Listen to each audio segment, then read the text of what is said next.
Hello, everyone. Welcome to our fourth session of CME Palooza Spring. I'm Derek Warnick, one of the co-producers of CME Palooza. I'm going to bring up our slides. This is our lunch session sponsored by Med Learning Group. A big thank you to them for sponsoring, making your target audience, your outcomes audience, partnering to share our value.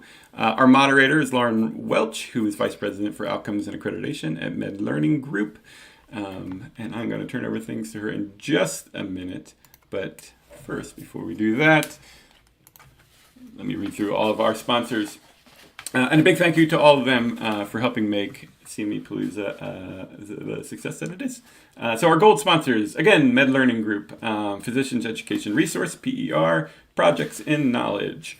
Our silver sponsors, Peer Audience, Academic CME, ACHL, Integrity Continuing Education, Hippocrates CME, Platform Q Health Education, and our bronze sponsors, Antidote Education Company, PVI, CMEology, Haymarket Medical Education, Vindico Medical Education, Medscape Education, RMEI Medical Education, Global Education Group, Real CME, Answerson CME, Helio CME.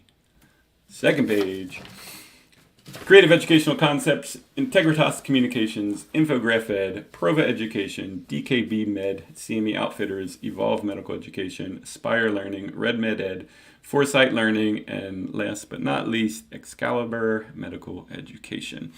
As always, there are two ways that you can ask questions. You can use the Creative Educational Concepts text line to send in a question, 267-6660-CME or 0263, or you can tweet your question using the CME Palooza hashtag.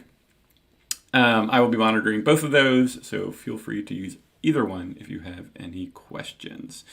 Our speaker disclosure, a reminder that any opinions, discussions, and or conclusions expressed are those of our panelists and do not represent an endorsement by or a position of their employer, its parent company, or affiliates. We will be using our peer audience response system just a little bit this session, just a couple questions at the very beginning for you, actually coming up next. You can either download the app, the Poll Everywhere app, and put in CME Palooza 005, or you can also plug in that URL that you see there. Hopefully, many of you have already done this through the sessions before, and we'll be using it after as well. So I'm actually going to ask you to go ahead and do that now, because I am going to bring up our first Poll Everywhere question. So hopefully everyone is ready. So I will bring this one up. Just two questions for you. This first one is just we want to get an idea of who is listening in, or watching, I should say. So which of the following best describes your work setting? Federal or state healthcare agency, medical association, medical education company, hospital, medical school, medical specialty society, industry, or freelancer consultant, or other, of course, the old other. So I'll give this just a couple of seconds to see. I always love having this live data come in. Not surprised, medical education company seems to be high, but a nice spread. This is nice to see. Glad to see a lot from hospitals and from associations, medical schools. So that's great. Thanks everyone for that. I'm going to go ahead and move on then to our second question, which directly relates to this. Have you ever presented an outcomes overview at an association or society meeting? And that can be, I'll say, it can be whether it's a presentation or a poster or poster presentation. Either one of those. If you've ever done that, let us know. Interesting. A lot of notes. I guess that's not too unexpected. What do you think, Lauren? Does that seem does that surprise you, or does that seem what you would expect? I think that seems about right, especially we have such a diverse audience. Yeah. Which is fantastic. All right. Let me bring you guys up, and I'll move us into our... Thanks to everyone for responding. Appreciate it. We're going to move into our first slide here. So, Lauren, I will turn things over to you. Thank you, Derek. Thank you so much for having us here, having this panel here and this topic, and a special thank you to everyone who's taking the time out of their day during lunch hour, no less, to listen to us. We have a great panel here. I'll introduce myself, and then I'll let everyone take a moment to introduce themselves. I'm Lauren Welch. I'm the Vice President of Outcomes and Accreditation at MedLearning Group. I've been with MedLearning Group for the past almost 9 years now. Prior to that, I worked with the U.S. State Department on South Asia and some of our health programming there. So maybe we'll just go in order of our presentation. Bree, would you like to go ahead? Yes, good afternoon or good morning, depending on where you're tuning in from. My name is Brianna Hansen. I am one of the accreditation and outcomes coordinators at MedLearning Group, and I have been with the company for about 3 years now. Great. And Peg?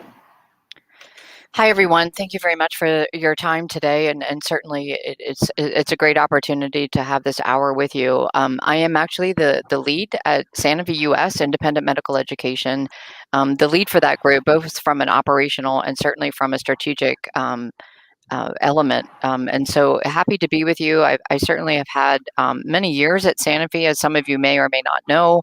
And so I think with that, you know, what I'm able to bring to the table today is just an evolving landscape internally with our stakeholders, which I'm looking forward to being able to share with you this afternoon. So thanks, everyone.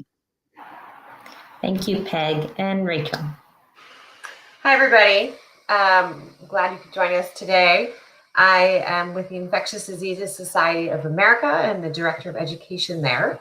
I've worked with the Society for many years now, and I am excited to share with you a little bit more about IDWeek and some of the efforts that we have expanded, and I have actually worked on particularly to include more of a focus on education. Thank you. Thank you all. So we can dive right in. Our audience, our program is about making your target audience your outcomes audience. On the next slide, we have our agenda for this panel. I'll kick things off very briefly with just highlighting the value of sharing outcomes with your target audience. And I will then turn it over to Bree, who has a great deal of experience in submitting abstracts to associations and societies, and then presenting outcomes at them when chosen, to give a little look at how she goes about that, some tips for doing so, and then also to provide a couple of examples of posters that she's presented. And then we'll turn things on over to Peg, who will share the supporter's perspective on the value of doing such posters at association or society meetings and how that can also help internally. And then we'll turn it over to Rachel, who can give us a perspective from IDSA on the importance of this as well. And then we'd love if you guys submit any questions. If they're pertinent to what someone's talking about, I'll take a look and we'll share it on the spot. Or we can, you know, as you get your thoughts together, we can have a little Q&A at the end. Or I'd also like to say, if you have any experiences that are a little different than what we're talking about, maybe it's not a poster, but another type of presentation, or if it is a poster and you have some good tips, please share them. I would love to read them out loud and share those great ideas here too.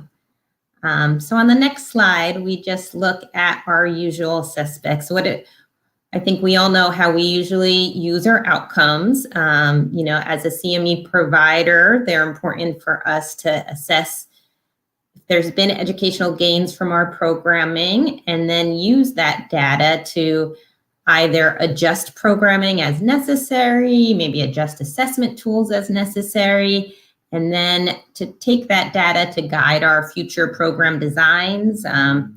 did this format, what did people enjoy this format? Were certain things that could have been better or different? And also to guide our future programming topics. Maybe learners really knew pathophysiology. And so maybe in the future programs for that particular target audience, that won't be a learning objective as much. Or in terms of design, maybe, people did really well on these more simple cases. For our next program, we'll do more complex cases or vice versa. And of course, to report to the grantor to explain what we've done with the funding we received. From the grantor's perspective, the most common uses of our outcomes, I would assume, are to determine what was achieved with their funding and also to guide future requests for proposals or future decision making. And I won't get into anything deeper than that, as I know Peg will provide a much better firsthand account on that end of things. On the next slide, I'll just share why we see value in taking the time to go ahead and also share these outcomes with our target audience. One of the key things, of course, is to just increase self-awareness among healthcare practitioners about where the gaps are. It's motivation is a key part of adult learning, and knowing why they need to take part in a program is also always helpful, and we can use our outcomes data to show that. It's especially useful if we have some level 5 or 6, some performance or patient health data that really drives that home. But I think it can also be as simply as pretest scores. Like, hey guys, we just did a program with these similar objectives, and this specialty, they're scored in the 50s in the pretest. Like that's a sign that this target audience really needs this education. And that can help motivate people to go ahead and take that education. And of course, as I was describing before, guides future educational endeavors, not just for us, but also for the target audience. Once you motivate them, they might go ahead and seek out that education, even if they hadn't been part of that baseline. And I think a very important thing that we often talk about in platforms such as CME Palooza or at a lot of alliance meetings is just the story of CME, sharing our value and using our outcomes these outside groups, but still within the healthcare industry is really, really important to demonstrating that value. And finally, collaboration. Bree could tell you better than I can, as she's done this numerous times, but when you present at these associations, you often are standing in front of your poster. You have, one day, again, we will be doing that. And you have Q&A, you have people walking through at designated poster times, and they'll stop and you can have a conversation with them. And that can also guide our future education. Oftentimes we'll learn about educational priorities of our learners themselves at these meetings. So how do we do this?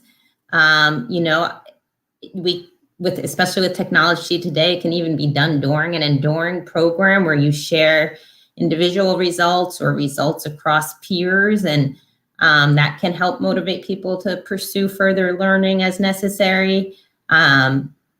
But then on a national or global level, which is a little more of what we're focusing on during this presentation, there's publishing, and then there's what we're demonstrating today, sharing your results at regional global conferences. Over the past few years, MedLearning Group, we've done this at a variety of conferences, the National Lipid Association, a couple at the American Academy of Neurology, the American Diabetes Association, most recently at ID Week and Emergent Diseases, given the ongoing pandemic. And we've always found this to be useful for all of the reasons listed above. So that's just my little opening about why we're talking about this. And I will now turn it over to my colleague, Bree, who, as I said, has had a lot of experience in successfully getting us a place at these conferences. And she can tell you a little bit more about the process and give you a few examples. Thank you, Lauren, for the wonderful introduction and great summary to kick things off. So as I mentioned before, I am one of the accreditation and outcomes coordinators at MedLearning Group. So one of my responsibilities involves analyzing the pre and post-test data, as well as the evaluation data from our programming.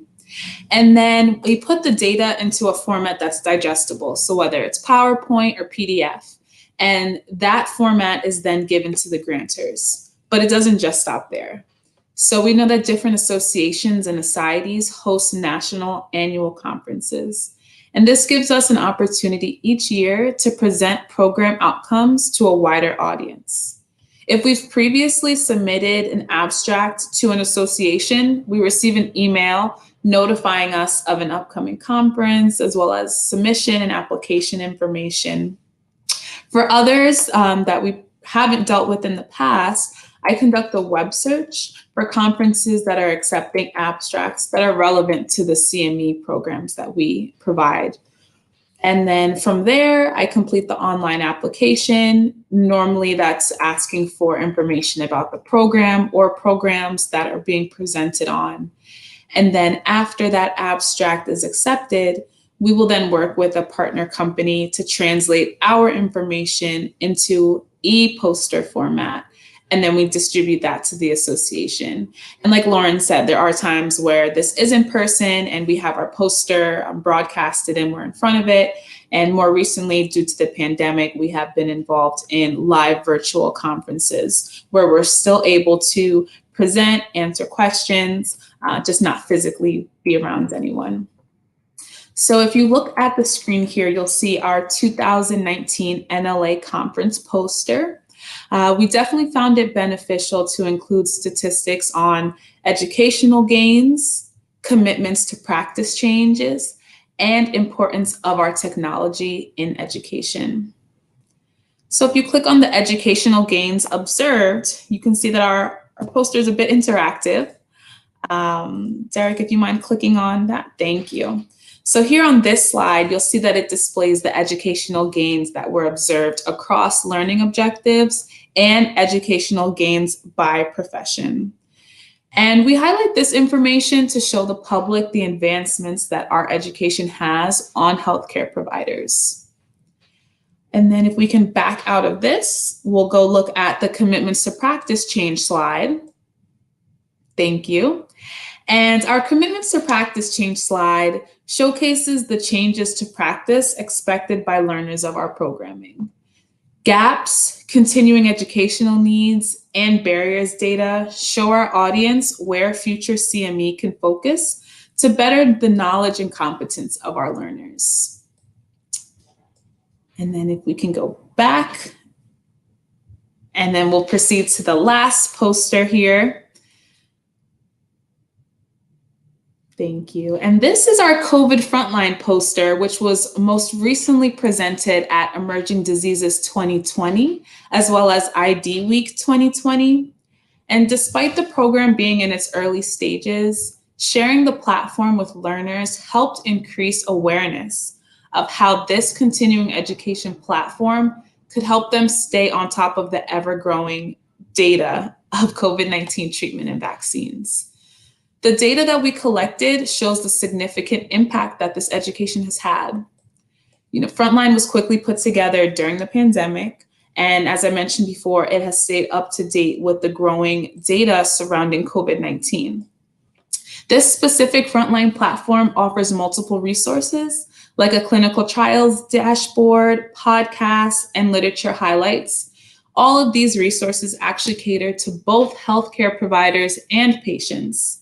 And we also have seen over time that these tools support continuous learning as well as healthcare provider and patient communication. Sharing outcomes like these to audiences outside of our normal audience expands the awareness of CME and its value added to the healthcare industry. I will now pass it off to Peg, who will share the supporter's perspective on providing summary poster outcomes to medical associations. And Peg, if I may just jump in real quick, I just wanted to quickly thank you, Bree, and also thank you for the supporters of these programs that we're using as an example. Sanofi supported the programming, the hypercholesterolemia programming presented at NLA. And then for our COVID frontline programming, we had support from multiple sources, including Merck, Pfizer, Astellas, AbbVie, Genentech, Lilly, and Regeneron. And none of this is possible without that support. So I wanted to make sure we noted that. And I'm sorry, go ahead, Beg. Okay, great. Thank you, Lauren, and thank you, Bree. And just to add, the Derek, maybe if you could just go to the previous slide that shows the hypercholesterolemia poster. That this was actually a collaboration, through our alliance partner with Regeneron at the time. So Sanofi and Regeneron supporting this particular program, and I think that Bree made some and certainly Lauren as well, some very valid points in that overall the added evidence and the added value of having this type of publication, a poster, to contribute to the outcomes is certainly exponential and within the scope of the grantor or the supporter of the program. My feedback to you this afternoon, and certainly my contribution to the overall presentation, is really specific to my internal stakeholders, and I will share with you that as we continue to invest in independent medical education and these types of programs, one of the most important things within my organization is to ensure that we maintain a mindset on a day-to-day basis to ensure that our internal stakeholders have a very good understanding of the value of the investment. And certainly we're all in the business of educating, but in order for us to continue to propel against things that are changing in the landscape as we're existing right now inside of a pandemic, and it's very critical for us to be able to extend that value. So those of you that are on the supporter side have that awareness, and I'm certain that each of us has a different approach, but sharing with you today, and as we operate within that foundation of evidence, so to speak. And I think what you'll find is that in our particular case within my organization, that this publication helps to build on the existing evidence. So we have the outcomes, but taking it a step further and adding that additional weighted evidence that supports the overall investment really brings a tremendous amount of value to the internal stakeholders. It's a different level. And again, it's an added value to the overall evidence of the investment. I think also too, our stakeholders were in the particular program for hypercholesterolemia. They were very engaged and very taken in by the innovation. And if you saw in the poster, there were multiple platforms within that program, and that certainly was something that was very valuable to them. But I also think that through the poster, it was the recognizable partnership with NLA.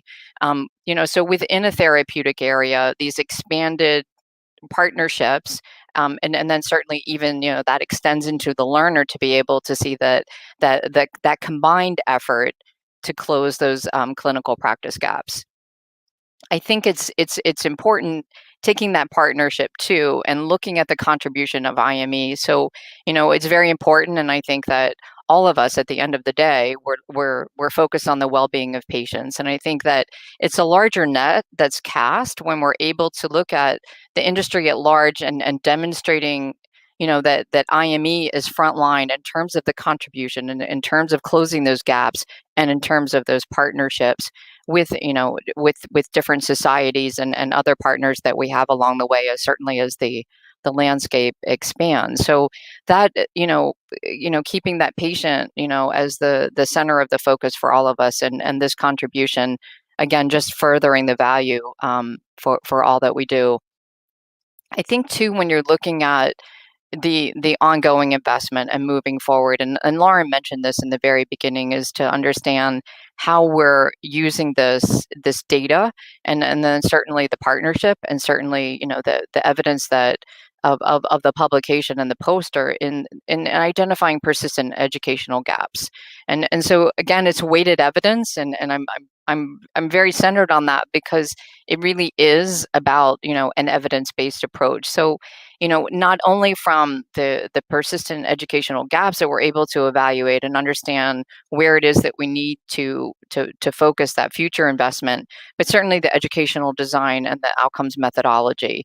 And this again, when you're working with and understanding, the budget allocations and the investment, the evidence is very concrete, and certainly that added value, having the publication as well. I'd like to share with you just a couple of instances where occasions that we've had within the IME function to be able to share this data, and in particular this poster within our organization. And it may not necessarily be common practice for other organizations. I'm sure that every organization is unique and has that avenue. One of the avenues that we've had is just in business review with executives. And again, the weighted evidence of bringing the publication and bringing the poster along with the outcomes has been certainly advantageous and well regarded. Looking again and being able to accent those the partnerships that we have across the industry.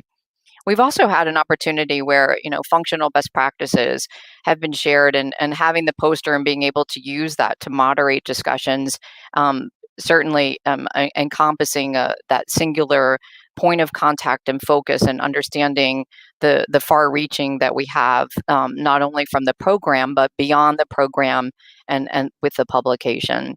And I think one of the opportunities that I would like to share with you is being able to liaise with our public affairs department and certainly our corporate communications department, in ensuring that within my organization that those very key groups are aware of this information that's in the public domain. So I think that this is just, an avenue that I think, and certainly, we've worked with MedLearning on this particular program, but it does give us, a visibility within the landscape across the industry.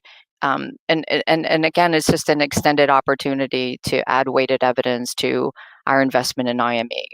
So I think, again, I'd like to take it back to the providers and thank you, simply because it certainly has been your expertise and your forward thinking that has given us the added advantage, and certainly the investment that we're able to keep that focus on the well-being of patients. So thank you, Lauren, for the opportunity, and for all of those attending today. Thank you for the opportunity to share the experience within my organization.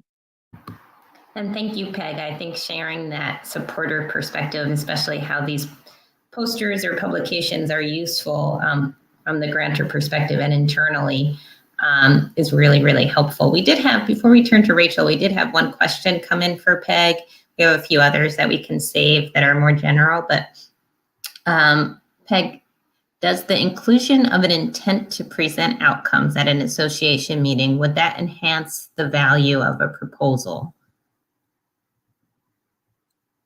Yes, I do believe that it would.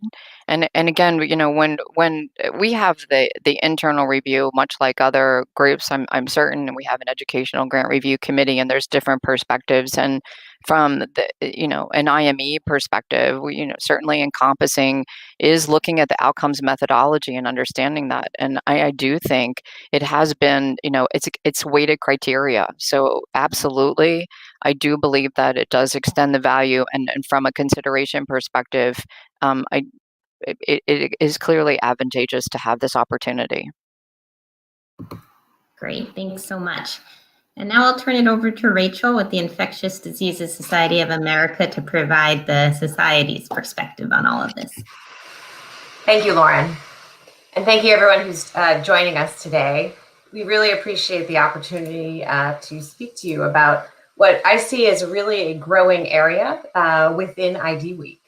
So, Bree, your presentation was excellent, and congrats on your poster within ID Week on outcomes research. So we really do, as I mentioned, we welcome educational outcomes research at our meeting.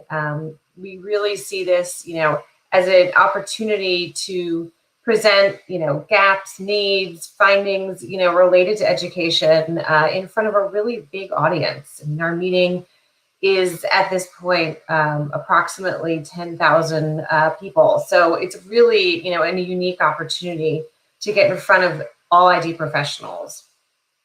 Several years ago, we really did not have this opportunity specific to educational outcomes research or education research at all. So what we did is we added a specific abstract category to allow for this area within ID to really grow. We saw particularly that obviously there are academicians within the ID profession, but there are people who are really focused on education and educational research as a career path. So we wanted to be able to create a home for them within the meeting. So, and since we've added this abstract category, really the science has really grown within the meeting itself, which has been exciting to see.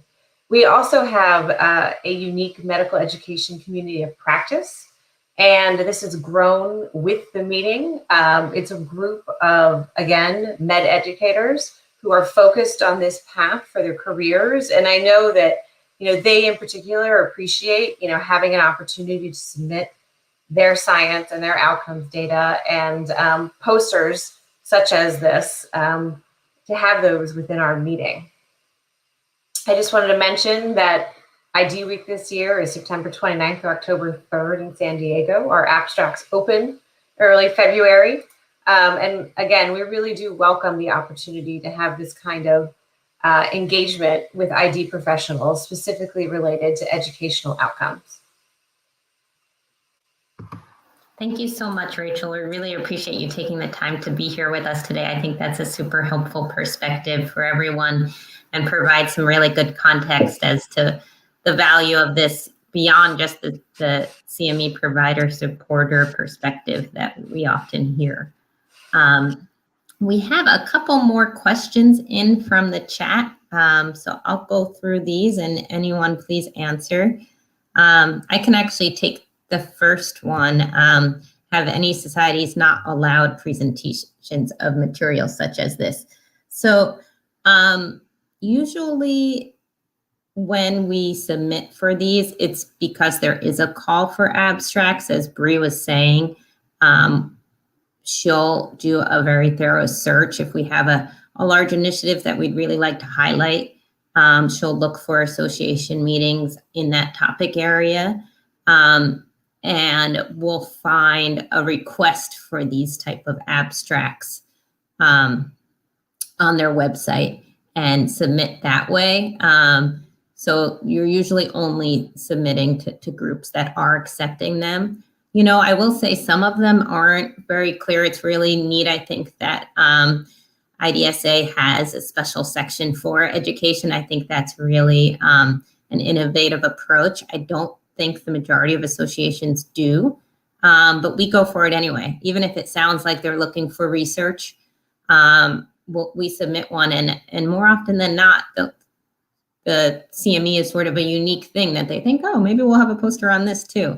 So I really encourage you, even if it doesn't sound specific to education, I think there's associations, like Rachel was saying, do see a lot of value in sharing CME.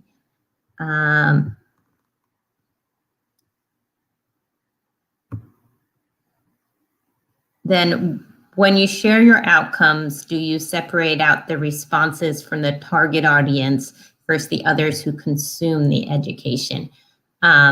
Yes. And Peg, if you want to chime in on whether you see value in that, we actually usually do that for our outcomes across the board, not just in the posters. It's really valuable to see, if you're educating in an oncology program, for instance, how an oncologist did versus how the oncology nurse did versus how the radiation specialist did.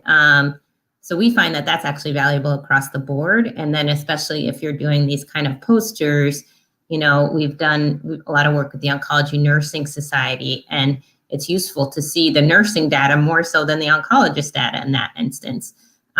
So I think that's question is spot on, and it's really useful to do so. And there are things to learn from the non-target audience is another part of this question. You know, if you are in oncology, at an oncology meeting, for example, and you're an oncologist and you see that maybe other members of the healthcare team, that their baselines are significantly less in an area where you would think it wouldn't, it might motivate you to go back to your team and encourage them to take part in these kinds of education. So I think across the board, there's value in sharing that, and not only sharing one audience. But again, it just depends what the data says and what story it is you're trying to tell from it. So I think that's a big piece of it. No, Peg, do you have anything to add there? Lauren, thank you. I think, I certainly agree, certainly the feedback that you've provided, but I think another key learning that we've recently, and this is something that we're working with those, the different medical education partners, is also understanding certainly our target audience, and then the outcomes assessment, and certainly the evaluation as it relates across the different participants, and also working to understand from a regional perspective, from a geographical perspective. So that's actually, been very instrumental too in understanding future investment in terms of target audiences. So I think that has been something that we've worked with different providers, and being able to get that added additional piece of information. So the target audience, who those participants were as it relates to the overall outcomes assessment, and then understanding even from a regional geographic perspective where those learners exist. So it's an ongoing, as I said, I think that's what the attraction is, within independent medical education, is that what we're working with today will certainly be there in 6 months, but also the landscape continues to evolve. So really enjoy the partnership and the collaboration.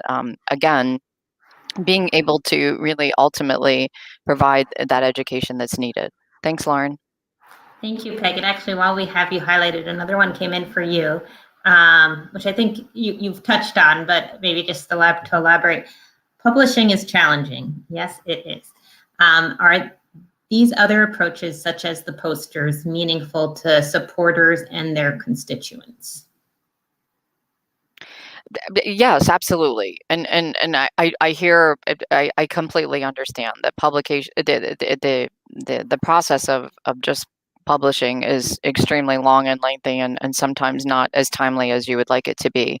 The posters, again, are, it's, as I said, it's an extended value, really, surpassing the reach that you anticipated for the program. So clearly, I think any effort behind extending that value and creating awareness, not only of the program, but certainly, again, of the outcomes analysis is beneficial. Great, thank you. And this one is for everybody. And Rachel, you might in particular have some experience with some of this. Are there any other forms of dissemination that the panel can think of to share outcomes and the value of our educational community's value? I know one thing we try to do on a yearly basis is put out white papers that, yes, we disseminate within our own community, but we'll also bring them and share them. We post them on our website. And sometimes that's a little easier than a full-on publication. You're trying to get something out in a timely manner. But we find that they're particularly useful as well. Are there any other ideas? I mean, just to pull that thread through, Lauren, is that I'm very familiar with one of the white papers that your organization has published, and we've actually, just to show how it threads through, is that we've actually used those as references within our request for proposal. And so you can see the evidence, how it threads through. And again, these are our partnerships that really go the distance in terms of the overall investment. That's great. Thank you, Peg. And I would just add that one of the things that we've been able to do with IDSA and some of our educational activities is actually partner with physicians to help in the publishing process. I know that can be really challenging and time consuming, but we have had success there. And it's not always a full article. Sometimes it can be brief reports in journals. I mean, there are ways to do other types of publishing that is not as necessarily time intensive, or it's still data driven, but maybe not in the same way that a full academic journal would require. I mean, the other thing I would just share is I know that obviously the Alliance meeting and the ACC meeting are, other venues where you could share outcomes research. That's great. Thank you. Yep, I'm happy you added that, Rachel. I was actually going to mention some associations also have their own magazines. So again, not something as large scale as having it published in a journal, but still able to extend your information to a larger audience. That's great. That's right, Bree. We just did one at Winter Clinical, and then we're able to publish it in their Skin magazine, which goes really far for people who can't attend the meetings. This was a really good point that I didn't think to say, but I'm so glad someone asked the question. When you share outcomes in these formats, is it advisable to remove CME or outcomes lingo, boiling points down to actionable items? Yes. Talking about Moore's levels or, post test. Well, most people understand pre-post test, but even that to an extent, that's not something Moore's levels aren't discussed outside of CME. We shouldn't be talking with that kind of lingo. You can say things like, we saw this increase in knowledge in terms of X, Y, and Z, or X amount of learners indicated that they do plan to make this particular change in their practice. But I would definitely think that person asking that question is spot on, trying to remove some of that lingo. And with all of our outcomes reports, boiling it down to actionable items is really important. Here's another one. Do you feel that for new CME proposals and programming, outcomes data from previous year programmings or similar programs will become an essential aspect for new proposals? Additionally, are there learnings from during the pandemic that you can share when it comes to presenting outcomes? For example, Zoom presentations, are they going to become your standard? I'm happy to add a tidbit. Peg, I think you'd probably have some good input here too, and anyone else. I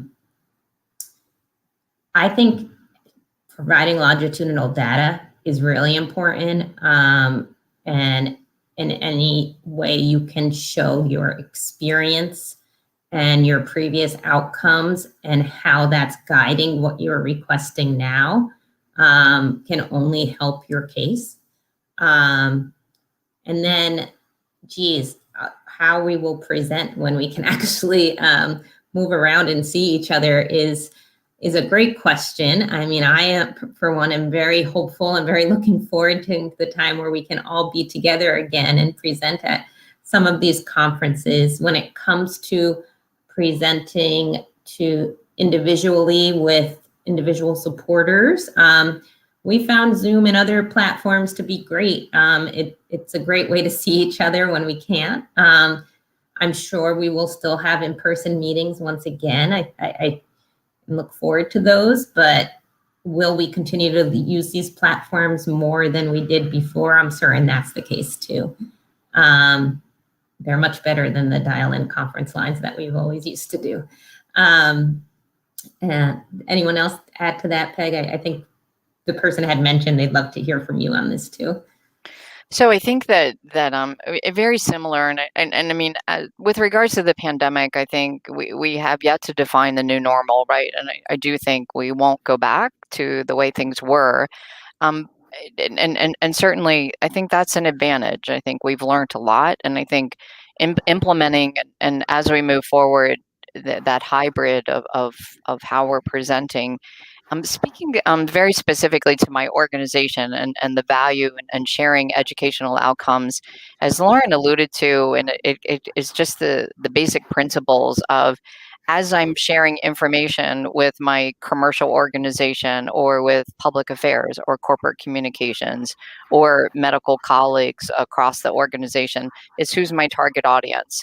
And just to give you like a recent experience so that you can have a little bit of a line of sight, is that we do have a presentation upcoming where we're showing educational outcomes assessments that were done in prior year and then current year, just showing again, the advancement we're having with regards to closing a particular educational gap. And I think what's important to note is that is what we have done for this particular presentation to keep everyone engaged in the platform that we're using, a Zoom platform to be able to share this information, is certainly knowing the target audience. And then I continually pressure test, right? So I pressure tested this presentation against my vice president. I went out and got a marketing colleague and asked them, is this going to keep you engaged? And as a part of that is that sometimes I will fully admit to you, as an IME expert or an IME that shares the expertise of all on the call today and those participating, is that I have to kind of get out of my own head sometimes. And so I think it's very, very important to have that hyper awareness as to who you're presenting and how to keep them engaged, whether it's in this current environment or an environment that we will be in post-pandemic. Very critical. And then the elements that you use. And in one of the presentations that we have upcoming, the same one that I'm referring to, we're actually going to share a few video clips, from the program, feedback from participants. And again, that is the level of engagement and within that particular target audience. So be mindful. And I think that, being able to extend the value and really, leave that impression behind, following the presentation is really key to ensuring that you've built it in a way that it does engage that specific target audience. Thanks, Lauren.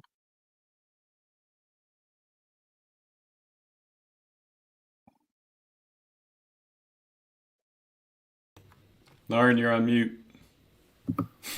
Still getting used to that, I guess. Bree, one for you. Have any of your proposed abstracts been rejected? And if so, do you seek alternate paths? Yes. So I've definitely had abstracts that have been rejected in the past. Whether it's just a matter of the number that they're looking for, or maybe it just wasn't the area of interest that the association wanted to present on. And in terms of alternative paths, whether we use that same program to apply to a different association or a society to, again, still have that outcomes reach a larger group, or we try again the next year. Like I said, a lot of these associations have these conferences annually. So, the more programming you have, the more outcomes you have, the better your abstract can be. Great, thank you. And finally, for anyone that wants to take it, have you seen a shift in the value of the educational outcomes that are produced as part of a CME program over the past 5 years?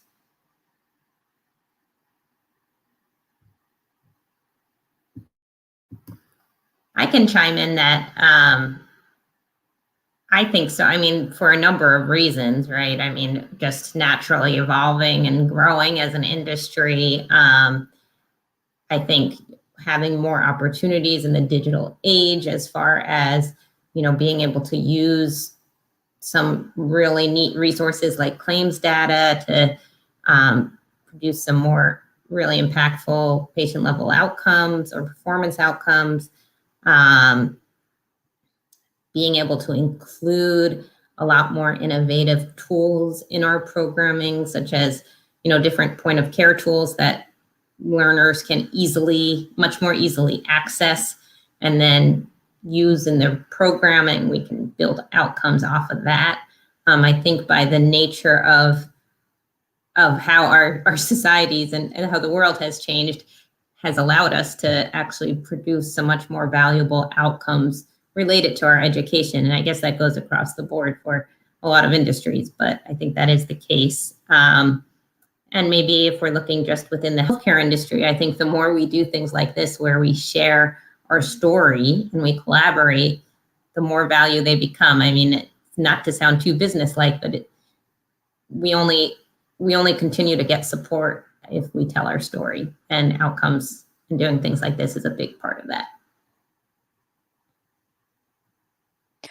Lauren, just to add in, I think too, it's also important that IME is a very sophisticated enterprise, and I think that from a differentiation standpoint, and so when we're thinking of an overall medical strategy or an overall educational strategy that we have, so for instance within my organization, so I'm just one piece of that overall contribution, and I think as I said, that IME is a very sophisticated enterprise, so to speak, in the contribution to that overall strategy, and I think the one of the points that educational outcomes and the value that it brings is that it differentiates, right? So there may be different forms of education that we're using to achieve our overall strategy, but it's the differentiation that IME brings to the table, which again far surpasses most of those other elements of education, that really creates a very much of a standalone